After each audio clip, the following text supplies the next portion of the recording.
ద్రవ్యాల బారిన పడకుండా చూడాల్సిన బాధ్యత ప్రతి ఒక్కరిపై ఉంది. KGS superintendent D Shivanand, Palla Karthik charitable trust ఆధ్వర్యంలో జరిగిన మాదక ద్రవ్యాల నిరోధక 3K మారథాన్ డ్రగ్స్ కు బానిసలై హెచ్ఐవి, నరాల బలహీనత, డిప్రెషన్ల బారిన పడుతున్న యువత, అటువంటి యువతను కాపాడేందుకు పల్లా కార్తిక్ యాంటీ డ్రగ్స్ పేరుతో ర్యాలీ.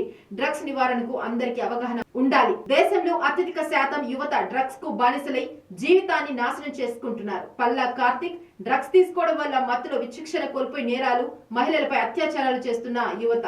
అందరికీ నమస్కారం అండి. ఈ క్యాంపెయిన్ ముఖ్యంగా anti drug, say no to drug. ఇప్పుడు మనం ఎప్పుడు కొన్న గవర్నమెంట్ అఫీషియల్ని మనం ప్రెజర్ పెడతాం. మనం కోల్కతా ఇన్సిడెంట్ తీసుకుంటే పోలీస్ ఆఫీస్ని ప్రెజర్ పెట్టాం.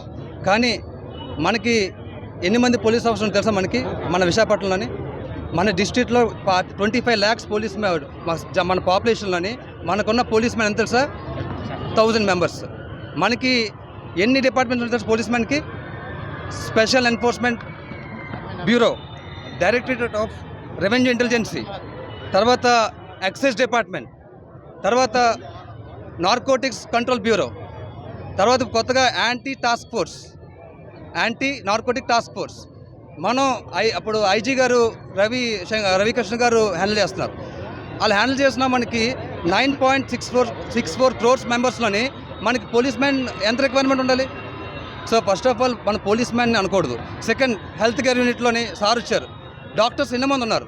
కాకపోతే మన హెల్త్ మినిస్టర్ గారు సత్యానంద్ గారు వాళ్ళు ఏం చేయాలంటే ఒకసారి మనకి ఎన్ని మంది డ్రగ్స్ బారిన పడ్డారో ఒక సర్వే తీసుకోవాలి.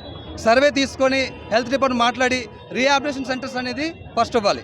తర్వాత ఎడ్యుకేషన్ సిస్టంలోని ఒక ప్యానల్ ఉండాలి.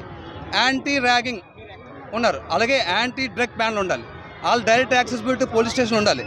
మనం ఎప్పుడు కూడా డ్రగ్స్ బారిన పడిన వాళ్ళని మనం క్రిమినల్స్గా చూడకూడదు. వాళ్ళు ఎడిక్ట్ అయితే డెఫినెట్లీ దే విల్